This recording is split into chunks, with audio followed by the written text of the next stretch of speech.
The marble floor beneath Layla's knees felt like ice through her thin uniform as she scrubbed the intricate patterns that had been walked over by countless expensive shoes that morning.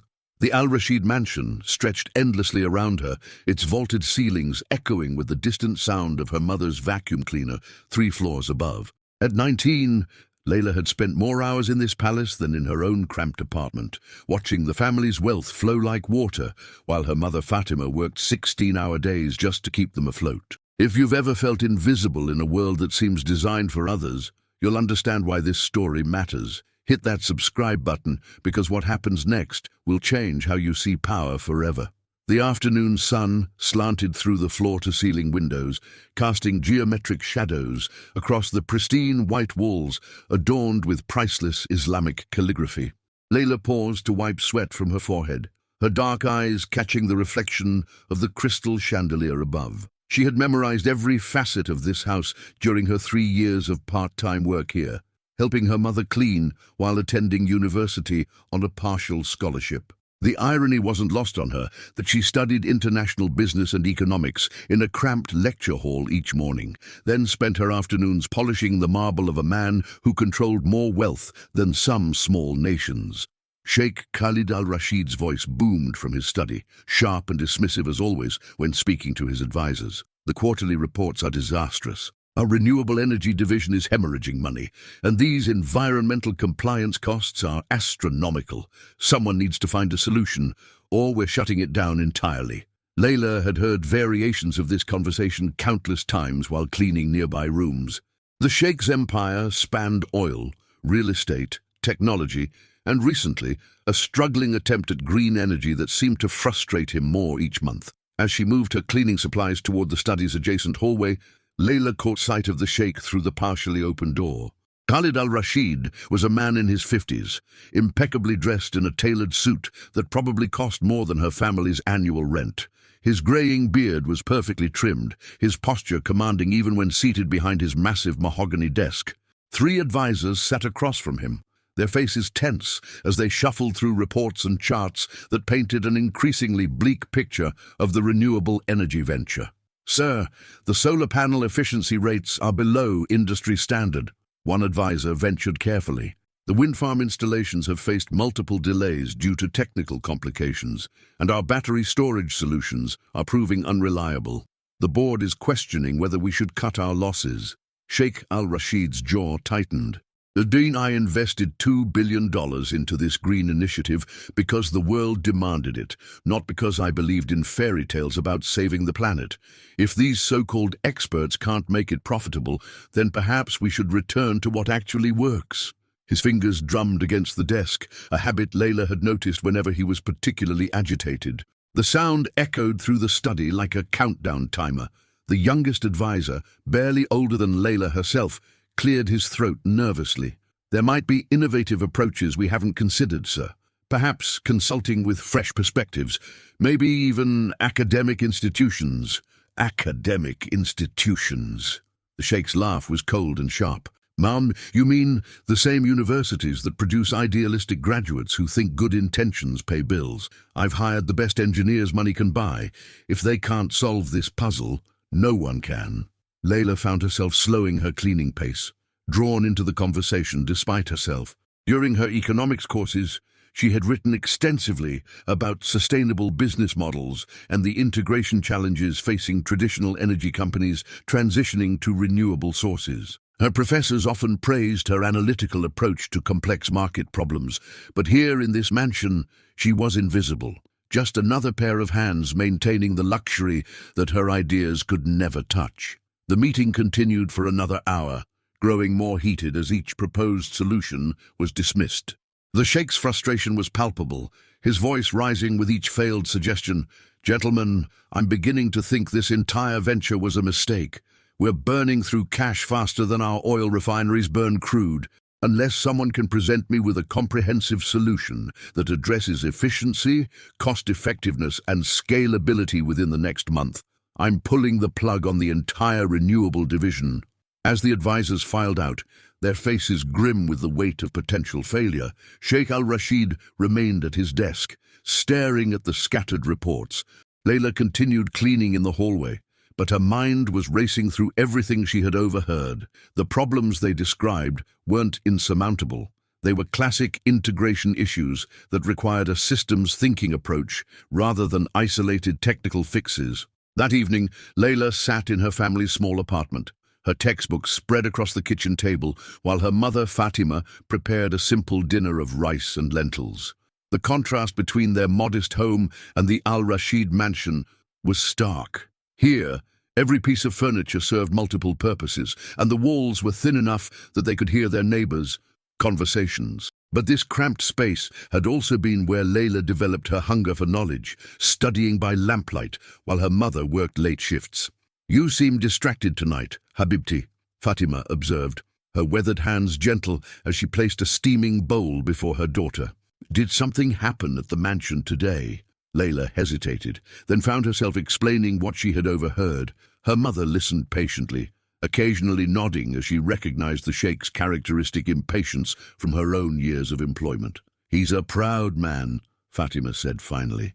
"Pride can make even smart people blind to solutions that are right in front of them. But Mama, the problems they're facing, I've studied these exact scenarios in my coursework.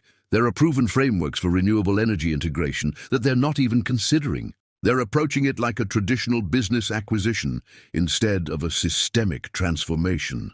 Layla's voice carried the passion that her professors had learned to recognize, the same intensity that had earned her top marks despite working part-time to support her family. Fatima smiled, the expression both proud and worried. "And what would you do differently, my brilliant daughter?" For the next 2 hours, Layla found herself sketching out a comprehensive analysis on the back of old newspapers, the only paper they could spare. She outlined how the Sheikh's renewable energy division was failing, not because of technical limitations, but because of structural inefficiencies in their approach. They were trying to retrofit green technology onto an oil-based business model instead of creating an integrated ecosystem that leveraged their existing infrastructure while building towards sustainable profitability. The solution required thinking beyond traditional energy production toward a circular economy model that could turn their waste streams into revenue sources, their distribution networks into smart grid foundations, and their brand recognition into a competitive advantage in emerging markets. It was exactly the kind of innovative approach that her business professors encouraged, but which seemed impossible to implement from her position as a cleaning girl in the Sheikh's mansion. Over the following weeks, Layla found herself paying closer attention to the conversations floating through the Al-Rashid mansion. The renewable energy crisis was deepening, with several key investors threatening to withdraw their support. The Sheikh's mood grew darker with each passing day, his voice more cutting when addressing his staff. Even Fatima noticed the increased tension, mentioning that the household staff had been walking on eggshells to avoid triggering his frustration. The breaking point came on a Thursday afternoon in late autumn. Layla was cleaning the study's bookshelves when Sheikh Al-Rashid burst through the door, his face flushed with anger. He had just returned from a board meeting where the renewable energy division's future had been debated, and the news was clearly not good. He threw his briefcase onto the desk with enough force to scatter the papers already there, then began pacing like a caged animal. "Incompetent fools," he muttered, his voice carrying the weight of a man watching millions of dollars disappear. 2 years of planning, billions in investment, and the best minds money can hire, and we're no closer to a solution than when we started. The board wants to cut our losses and return to oil exclusively. They're probably right. Layla continued her cleaning, trying to remain invisible as she had been trained, but something inside her was building pressure like steam in a kettle. She watched this man, who controlled resources that could transform entire communities, prepare to abandon a venture that could create jobs, reduce environmental impact, and establish a sustainable legacy. The waste of potential was almost physically painful to witness. The Sheikh's phone rang, and his conversation with another advisor grew increasingly heated. "I don't care what the environmental groups are saying about our reputation. If green energy can't turn a profit, it's not a business, it's charity, and I'm not in the charity business." His words hung in the air like a challenge to the universe itself. As he ended the call, Sheikh al-Rashid noticed Layla for the first time, his eyes focusing on her with the irritation of a man who preferred his problems to remain invisible along with his staff. "What are you looking at?" he snapped. "Don't you have work to do?" The moment stretched between them, and Layla felt something shift inside her chest, a recognition that silence was sometimes just another form of complicity. "I apologize, sir," she said quietly, her voice steady despite her racing heart. "I couldn't help but overhear your conversation about the renewable energy challenges." Sheikh al-Rashid's eyebrows rose in surprise, then narrowed in annoyance. "And what exactly would a cleaning girl know about billion-dollar business ventures? Do you have an MBA hidden under that uniform?" The condescension in his voice might have silenced her a month ago, but Layla had spent too many nights thinking about the problems she had overheard to back down now. "I'm studying international business and economics at the university, sir, and I believe the renewable energy division is failing, not because the technology is flawed, but because the business model is fundamentally misaligned with sustainable profitability principles." For a moment, the sheikh was too stunned to respond. Then his laughter filled the study, sharp and dismissive. "You think you understand what my team of Harvard and Oxford graduates cannot? The arrogance is almost amusing." He moved closer, his presence imposing and intimidating. "Tell me, little economist, what magical solution do you propose that my experts have missed? Here's where I need to ask you something important. Have you ever had a moment where speaking up felt impossible, but staying silent felt worse? Share your thoughts in the comments, because what Layla does next will challenge everything we think we know about power and potential." Layla felt her mouth go dry, but her mind remained clear. "The problem isn't technical, sir. It's structural. Your renewable division is operating as a separate entity, trying to compete with your oil business instead of creating synergies with it. You're hemorrhaging money because you're fighting against your own infrastructure instead of leveraging it." "Explain," the sheikh commanded, his tone suggesting he was humoring her rather than genuinely interested. "Your oil refineries produce waste heat that could power thermal storage systems for your solar installations. Your existing pipeline network could be retrofitted to transport hydrogen produced by your wind farms. Your distribution relationships with governments and corporations could be leveraged to create integrated energy packages that combine traditional and renewable sources during the transition period." Layla's voice grew stronger as she spoke, the ideas flowing like water through a broken dam. Sheikh al-Rashid's expression shifted from amusement to something approaching attention. "Continue. More importantly, your renewable division should be positioned not as a replacement for oil, but as a value-added service that increases customer loyalty and opens new markets. Companies are facing increasing pressure to demonstrate environmental responsibility. You could offer them comprehensive energy solutions that help them meet sustainability goals while maintaining reliability and cost-effectiveness." The sheikh was quiet for a long moment, his fingers resuming their drumming pattern against the desk. "And you believe this approach would address our efficiency and profitability concerns? I believe it would transform them from problems into competitive advantages," Layla replied. "But it requires thinking beyond quarterly reports toward building an integrated ecosystem that generates multiple revenue streams while reducing operational costs through synergy." Sheikh al-Rashid studied her face as if seeing her for the first time. "Ed, you speak with remarkable confidence for someone who has never managed a business, let alone one worth billions of dollars. Confidence comes from understanding, sir, not from experience alone. I may not have managed a billion-dollar business, but I have studied the principles that make businesses succeed or fail. And I have watched your advisors struggle with this problem for months because they're trying to solve it within the constraints of thinking that created it." The silence that followed was different from before, charged with possibility rather than dismissal. Sheikh al-Rashid moved to the window, looking out at his manicured gardens while processing what he had heard. "But you realize, of course, that implementing such an approach would require complete restructuring of our renewable operations, renegotiation of contracts, and coordination across multiple divisions that have never worked together." "Yes, sir. It would also require leadership willing to prioritize long-term value creation over short-term profit maximization. But the alternative is abandoning a $2 billion investment and ceding the future energy market to competitors who understand integration better than isolation." The sheikh turned back to face her, his expression unreadable. "Tell me something, Miss..." "Layla, sir, Layla Hassan. Miss Hassan, what makes you think you could succeed where teams of experienced professionals have failed?" Layla felt the weight of the question, understanding that her answer would determine whether this conversation ended in dismissal or opportunity.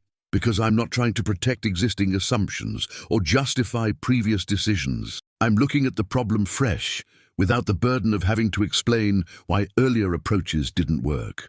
Sometimes, the most valuable perspective comes from someone who has nothing to lose by telling the truth." Sheikh al-Rashid was quiet for nearly a minute, his eyes never leaving her face. When he finally spoke, his voice carried a tone she had never heard before, not dismissive or commanding, but genuinely curious. "You mentioned frameworks and principles. I assume you have more than theoretical knowledge of these integration strategies."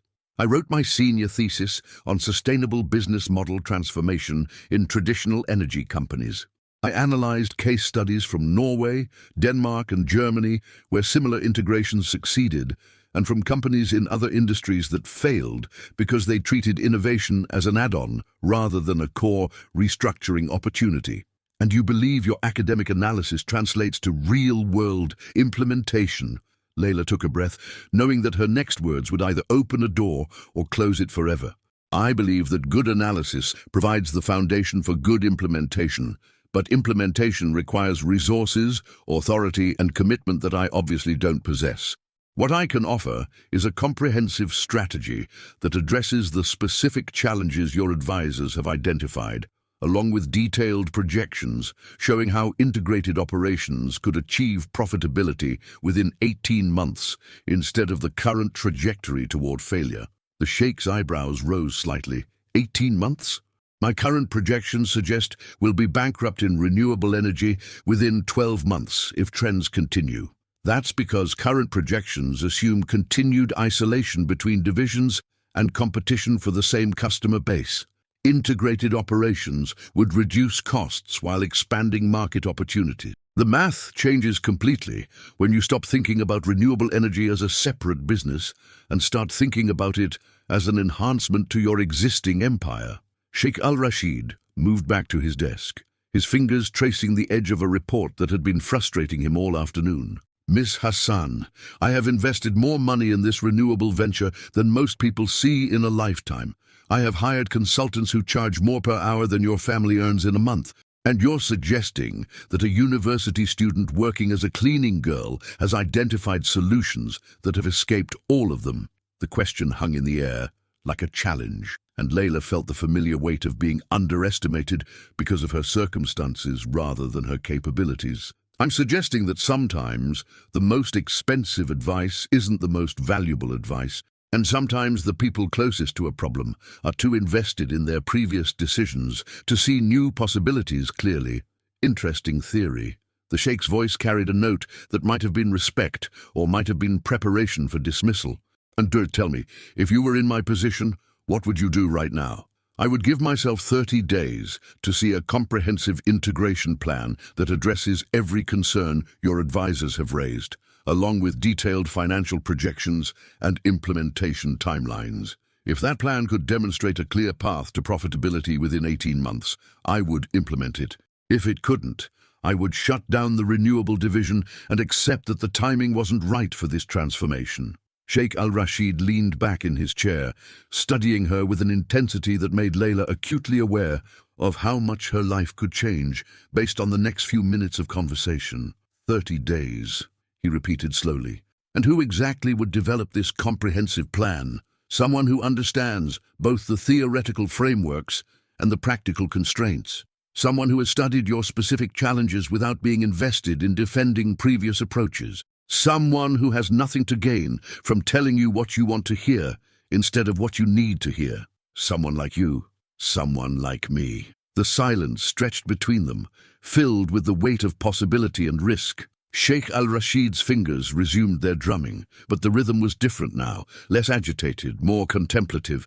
"Miss Hassan, what you're suggesting is either brilliant or completely insane. You're asking me to trust a billion-dollar decision to someone with no business experience beyond textbooks. I'm asking you to evaluate a plan based on its merits rather than the credentials of its author. If the analysis is sound and the projections are realistic, does it matter whether it comes from Harvard or from someone who learned by necessity rather than privilege? And if your plan fails, if I implement your suggestions and lose even more money? Layla felt her heart racing, but her voice remained steady. Then you'll be no worse off than you are now, except you'll know you exhausted every possibility before giving up. But if the plan succeeds, you'll have transformed a failing investment into a competitive advantage that positions you as a leader in the future of energy. Sheikh al-Rashid stood up, moving to a cabinet where he kept his most expensive whiskey, a bottle that cost more than Layla's family spent on food in 6 months. He poured himself a small glass, then turned back to face her. That you have remarkable confidence for someone in your position. Confidence isn't about position, sir. It's about preparation meeting opportunity. And you believe this is your opportunity? I believe this is an opportunity for both of us. You need a solution that works, and I need a chance to prove that good ideas matter more than expensive pedigrees. The sheikh sipped his whiskey slowly, his eyes never leaving her face. Tell me something, Miss Hassan.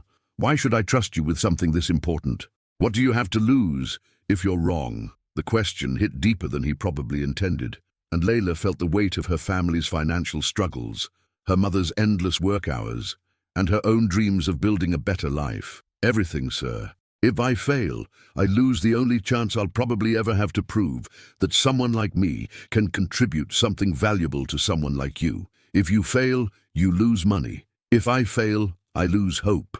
Sheikh al-Rashid set down his glass with a soft clink against the mahogany desk. That's either very honest or very manipulative. It's honest, sir. I don't have the luxury of being manipulative. I can only afford to be truthful.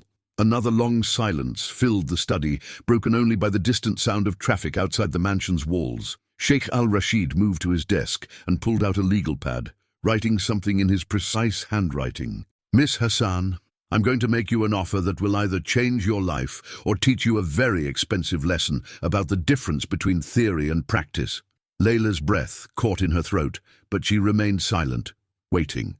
I will give you exactly 30 days to develop a comprehensive integration plan for our renewable energy division.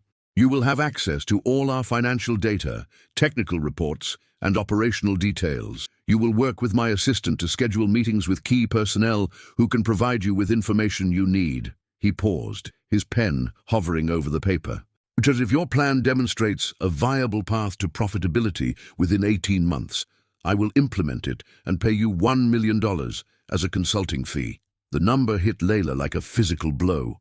$1 million was more money than her family had ever dreamed of, enough to pay off their debts, secure her mother's retirement, and fund her own education without the constant stress of part-time work. But she also understood that the sheikh wasn't finished speaking. However, he continued, his voice taking on a harder edge, if your plan fails to meet the standards I've described, or if implementation of your recommendations results in losses exceeding our current trajectory, you will owe me compensation equivalent to the additional losses incurred. The condition sent a chill through Layla's chest. She understood immediately that failure wouldn't just mean losing an opportunity, it could mean financial ruin for her family. How much compensation, sir? That would depend on how badly your plan fails, but I imagine it could easily reach several $100,000. Sheikh al-Rashid's eyes were steady and serious. I want you to understand, Miss Hassan, that this is not a game. If you convince me to implement your strategy and it fails, the consequences will be real and significant for both of us. Layla felt the room spinning slightly as she processed the magnitude of what was being offered and what was being risked. Success would transform her family's life forever. Failure would destroy it just as completely. May I ask why you're willing to take this risk, sir?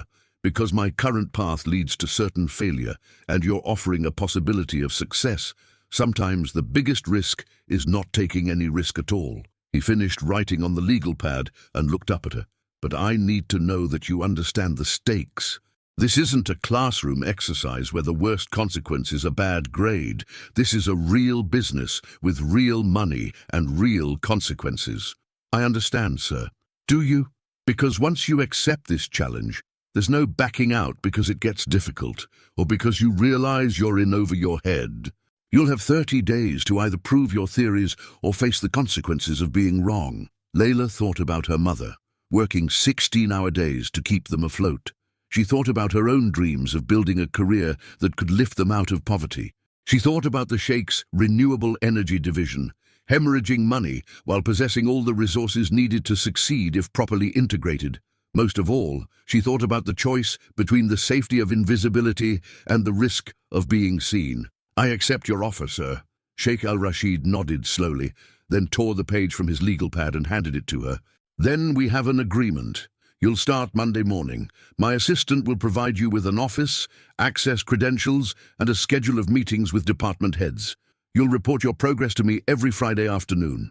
Layla took the paper with hands that trembled slightly, reading the terms that would either elevate her family or destroy them. "Thank you for this opportunity, sir." "Don't thank me yet, Miss Hassan. Thank me in 30 days, if you're still grateful for the chance I've given you." As Layla left the study, her mind was already racing through the challenges ahead.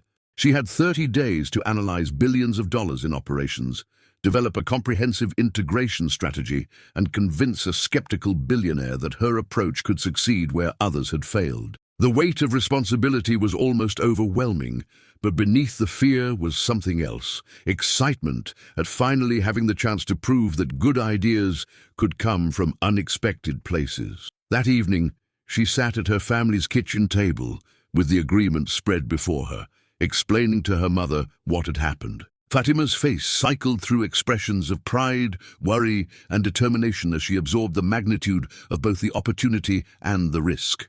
"Habibti, this is what you've been preparing for your whole life," Fatima said finally, her weathered hands covering Layla's. But are you sure you're ready for something this big?" "I don't know if anyone could be ready for something this big, Mama, but I know I'm as ready as I'll ever be. And I know that if I don't try, I'll spend the rest of my life wondering what might have happened if I had been brave enough to take." "This is the story of 'fix this and I'll give you 100 medicines,'" Billionaire Sheikh sneered. Maid's daughter did. He froze in shock as it truly unfolded. The marble floors of the Al-Rashid Tower gleamed under crystal chandeliers, each footstep echoing through corridors that had witnessed more power plays than most nations. Amara wiped her sweating palms against her worn jeans as she stepped into the elevator, the polished brass buttons reflecting a distorted version of her nervous face. 23 floors up, behind doors that cost more than her family's annual income, waited Sheikh Khalil al-Rashid, a man whose net worth could fund small countries and whose reputation for crushing dreams was legendary. The elevator's soft chime seemed to mock her racing heartbeat. She clutched the manila folder tighter, knowing that inside lay either her family's salvation or the confirmation that some mountains were simply too high to climb. If you've ever felt like David facing Goliath, you'll understand why hitting that subscribe button feels like gathering stones for the fight ahead. The elevator doors parted to reveal a reception area that screamed understated wealth, Persian rugs worth more than houses, abstract paintings that belonged in museums, and floor-to-ceiling windows offering a god's-eye view of the city below. The receptionist, a woman whose makeup could have been applied by Renaissance masters, barely glanced up from her computer screen. "You're the girl with the proposal." Her voice carried the kind of dismissive tone reserved for those deemed beneath notice. Amara nodded, her throat suddenly dry. "Sheikh al-Rashid will see you now, though I should warn you, he's already seen 17 presentations today. None impressed him." The woman's smile was sharp enough to cut glass. "Good luck." The double doors to Sheikh al-Rashid's office opened with the weight of cathedral gates. The man behind the mahogany desk didn't look up immediately, his attention focused on documents that probably contained more zeros than Amara had ever seen in her life. When he finally raised his head, his dark eyes held the kind of calculating coldness that came from decades of turning human dreams into profit margins. "So," his voice carried a slight accent, refined by years of international business, "you're Maria's daughter." The mention of her mother's name sent a jolt through Amara's chest. Maria, who had cleaned these very floors for 15 years, who had raised 3 children on a maid's salary, who had sacrificed her own dreams so her daughter could chase impossible ones. "Yes, sir. My name is Amara Santos." She forced her voice to remain steady, though her knees felt like they might buckle. The sheikh leaned back in his leather chair, a piece of furniture that probably cost more than her college tuition. "Your mother is a good woman. Honest, hard-working, but honesty doesn't solve billion-dollar problems. He gestured toward a wall covered in architectural blueprints, engineering schematics, and what looked like the remnants of failed dreams. Do you see that wall? Each paper represents a solution that didn't work. Each one cost me money, time, and patience I'll never recover. Amara followed his gaze to the wall of failures, her heart sinking as she recognized the scope of what she was up against. Solar panel configurations, wind turbine designs, geothermal systems, even experimental fusion reactors. The Sheikh had been trying to solve something big, something that had stumped some of the world's brightest minds. "What exactly are you trying to fix?" she asked, surprised by her own boldness. The Sheikh's eyebrows rose slightly, perhaps impressed that she had dared to ask a direct question instead of launching into a prepared pitch. "Water," he said simply, but the weight behind that single word could have crushed mountains. Clean, sustainable water for the Al-Noor refugee camp. 43,000 people, mostly women and children, living in conditions that would make your worst nightmares seem pleasant. Every engineering firm, every environmental consultant, every supposed genius I've hired has given me the same answer. Impossible without destroying the local ecosystem or bankrupting even my resources. He stood and walked to the window, his silhouette dark against the afternoon sun. The camp sits on land that's technically mine, inherited from my grandfather. I could evict them, sell the land, make another billion, but my grandfather made me promise something before he died, and unlike most people in my position, I keep my promises. The revelation hit Amara like a physical blow. She had expected corporate greed, environmental destruction, maybe even political corruption. She hadn't expected a billionaire wrestling with his conscience over a promise to a dying grandfather. What was the promise? The question slipped out before she could stop it, and she immediately regretted her boldness. But the Sheikh turned from the window, and for a moment his carefully constructed mask of indifference slipped. That I would never let money matter more than people. Ironic, isn't it? The richer I became, the harder that promise became to keep. He returned to his desk, his fingers drumming against the mahogany surface. So here's my offer, the same one I've made to everyone who's walked through that door. Fix the water crisis at Al-Noor camp, make it sustainable, environmentally sound, and economically viable. Do that, and I'll give you $100 million. Fail, and you join the wall of broken dreams. The number hit Amara like a tsunami.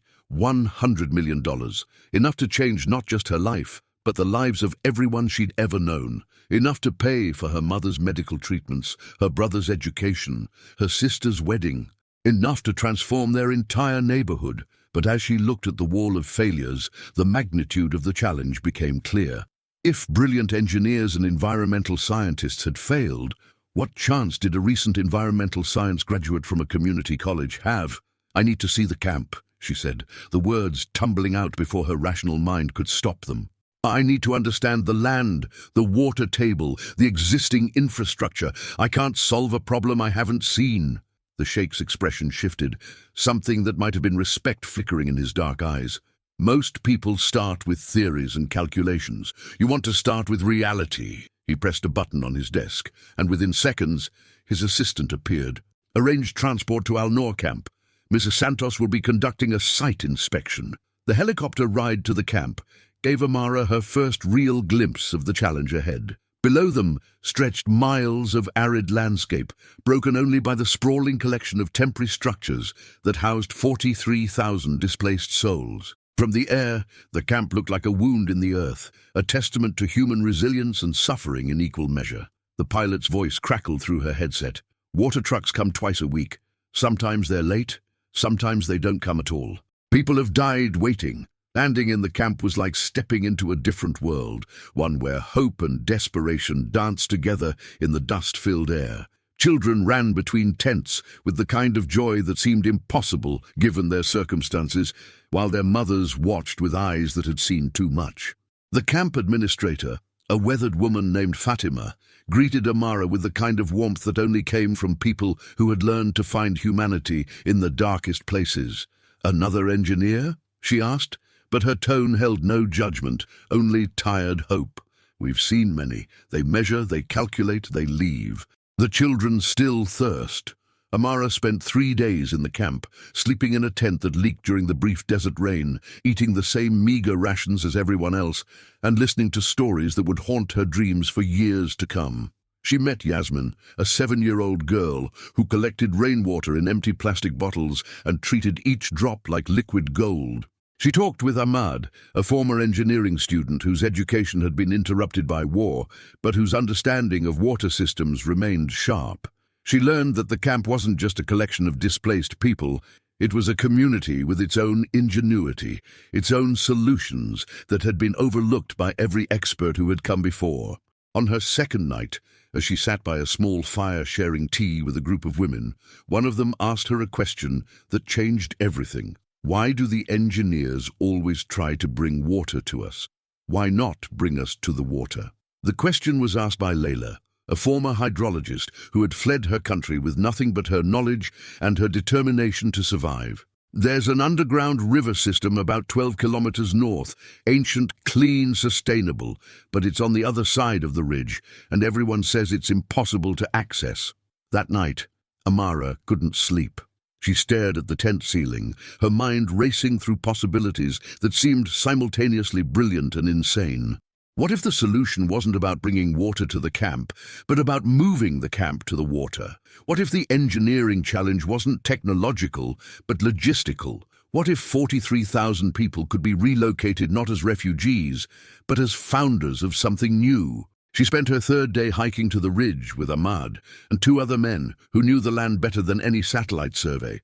The climb was brutal, the desert sun turning the rocks into furnaces, but when they reached the top, Amara saw something that made her heart race. Below them lay a valley that seemed untouched by the drought that plagued the surrounding area. Green vegetation marked the path of underground springs, and the soil looked rich enough to support agriculture. The water's been here for thousands of years, Ahmad explained. My grandfather used to bring his sheep here before the wars started. But it's too far from any roads, too isolated for development. That night, back in the camp, Amara began sketching plans that would have seemed impossible to anyone who hadn't spent 3 days living among people who had already achieved the impossible simply by surviving. She drew sustainable housing units that could be constructed using local materials and refugee labor. She designed agricultural systems that could turn the valley into a food-producing oasis. She calculated transportation routes that could connect the new settlement to existing infrastructure. But most importantly, she listened to the dreams of people who had been told their dreams didn't matter. When she returned to Sheikh al-Rashid's office 4 days later, she carried with her not just blueprints and calculations, but stories. The Sheikh looked up from his desk as she entered, his expression unreadable. Well, do you have a solution, or should I prepare space on the wall? His tone was casual, but Amara caught the slight tension in his shoulders, the way his fingers drummed against the desk. This mattered to him more than he wanted to admit. I have a solution, she said, spreading her plans across his desk. Deep, but it's not what you're expecting. She began to explain her vision. Not a water delivery system, but a complete relocation project that would transform refugees into founders of a new, sustainable community. The Sheikh listened in silence as she detailed the underground river system, the agricultural potential, the housing designs that incorporated traditional techniques with modern sustainability principles. She showed him financial projections that demonstrated how the initial investment would create a self-sustaining economy within 5 years. "You want me to build a city?" the Sheikh said when she finished. His voice was flat, but his eyes were sharp with interest. "You want me to take 43,000 displaced people and turn them into pioneers?" Amara nodded, her heart pounding so hard she was sure he could hear it. The water problem isn't really about water, it's about dignity.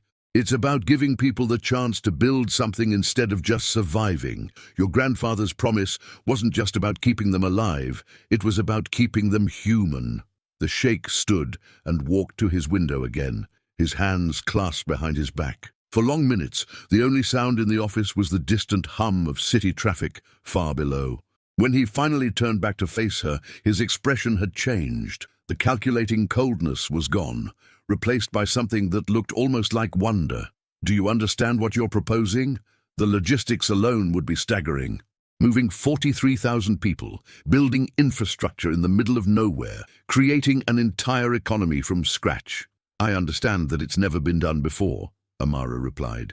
I also understand that every solution on your wall of failures tried to solve the wrong problem. They tried to engineer around the people instead of engineering with them. They treated the refugees as a burden to be managed instead of as a resource to be empowered. She pulled out a folder containing letters and drawings from camp residents, testimonials of support for her plan, and detailed proposals for how different groups could contribute to the construction and development process. The Sheikh picked up one of the letters, written in careful English by Yasmin's mother. It described her daughter's dream of having a garden where she could grow flowers, not just collect rainwater. Another letter, from Ahmad, outlined his ideas for a technical training center where refugees could learn construction and engineering skills while building their new home. "And they believe in this," the Sheikh said, and for the first time since Amara had met him, his voice carried something that sounded like emotion. "They believe in the possibility of hope," Amara corrected. "They've been living in temporary for so long that permanent seems like a fantasy. But if someone with your resources and influence showed them that permanent was possible, that they could build something lasting." She let the sentence hang in the air, watching as the Sheikh processed the implications of what she was proposing. What happened next would become the stuff of legend in business schools and humanitarian circles for decades to come. The Sheikh walked to his safe, a massive steel structure hidden behind a painting that probably cost more than most people's houses. He withdrew a checkbook that looked almost ordinary, except for the name embossed in gold at the top. $100 million, he said, his pen hovering over the paper. "But I want to change the terms of our agreement." Amara's heart stopped. After everything, was he going to back out? Was this all just an elaborate test that she had somehow failed? "What kind of change?" she managed to ask, her voice barely above a whisper. The Sheikh smiled, and for the first time since she had met him, the expression reached his eyes. "I want to make it 200 million. 100 for the initial construction and relocation, and another 100 for the long-term development fund. This isn't just about solving a water crisis anymore. This is about proving that business can be a force for human dignity." The check he wrote seemed surreal, the numbers too large to process. But as he handed it to her, Amara realized that the real transformation wasn't in the money, it was in the man who had written it. The calculating billionaire who had greeted her a week ago was gone, replaced by someone who remembered what his grandfather's promise had really meant. "There's one condition," he said, as she stared at the check. "I want to be involved. Not as an investor, not as a benefactor, but as a partner. I want to help build this thing." 6 months later, the first families moved into what would become known as New Haven Valley. The settlement that rose from Amara's impossible vision became a model for sustainable refugee resettlement that would be studied and replicated around the world. Children who had known only temporary shelters planted gardens in soil that belonged to them. Adults who had been defined by their displacement became architects of their own futures. The underground river that had flowed unseen for millennia now powered turbines, irrigated crops, and filled swimming pools where children learned that water could be about joy, not just survival. Sheikh al-Rashid kept his promise to be a partner, not just a benefactor. He could often be found in the valley, his expensive suits traded for work clothes, his hands dirty from construction projects that no amount of money could have accomplished without human connection.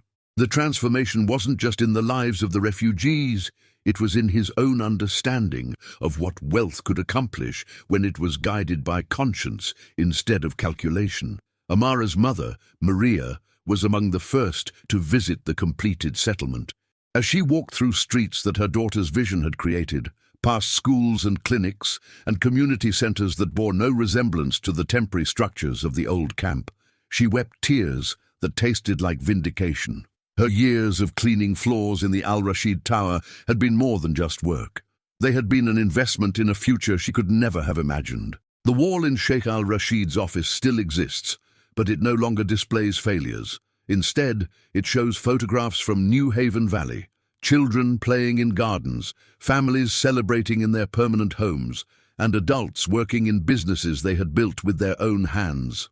At the center of the wall hangs a simple frame containing Amara's original proposal, written on paper that still bears coffee stains from her nervous preparation. Below it, a small plaque reads, "The best solutions don't fix problems. They transform them into possibilities." What would you have done if someone had offered you an impossible challenge with a life-changing reward? Share your thoughts in the comments, because sometimes the most important conversations happen when we admit we don't have all the answers. The story of New Haven Valley continues to grow, with new families arriving monthly and new businesses opening weekly. The settlement has become entirely self-sustaining, generating enough economic activity to support not just its own residents, but to contribute to the broader regional economy.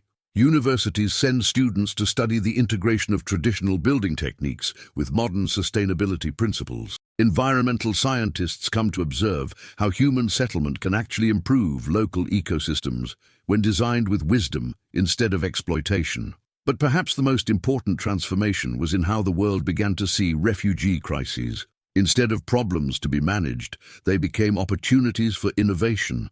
Instead of burdens to be shouldered, they became partnerships to be celebrated. Amara's impossible solution had proven that the most intractable challenges often required not better technology, but better humanity. The young woman who had walked into the Al Rashid Tower with sweating palms and impossible dreams had become something she never expected, not just a problem solver, but a dream builder.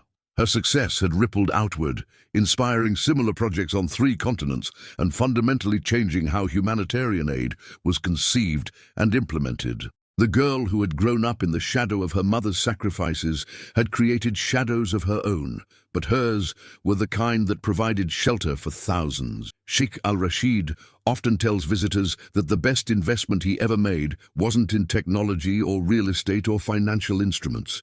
It was in believing that a young woman with no credentials except compassion might see solutions that experts had missed.